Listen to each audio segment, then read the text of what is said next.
Welcome मेरे दोस्तों। आज अनुपम विंसेंट और riding my dream YouTube channel की तरफ से आपको 74वें स्वतंत्रता दिवस की बहुत बहुत शुभकामनाएं।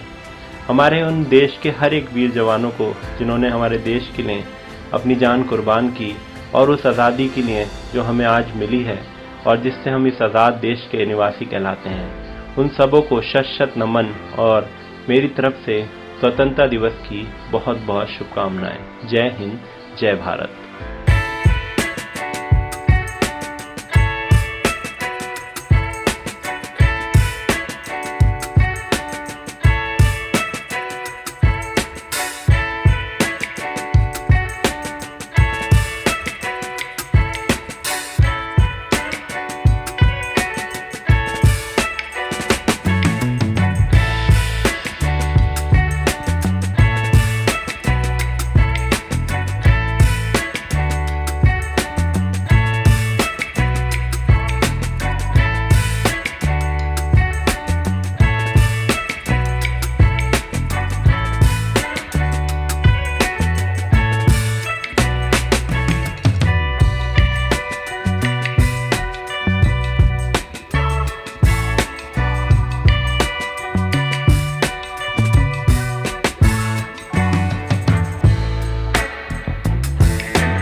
सब्सक्राइब ज़रूर करिएगा और बेल आइकन ज़रूर दबाइएगा, इससे आगे की वीडियो की नोटिफिकेशन आपको मिलती रहे। मैं अनुपम विंसेंट और मेरे साथ हैं हनी, और riding my dreams YouTube channel की तरफ से आपको ढेर सारा प्यार और सलाम। खुदा हाफिज़।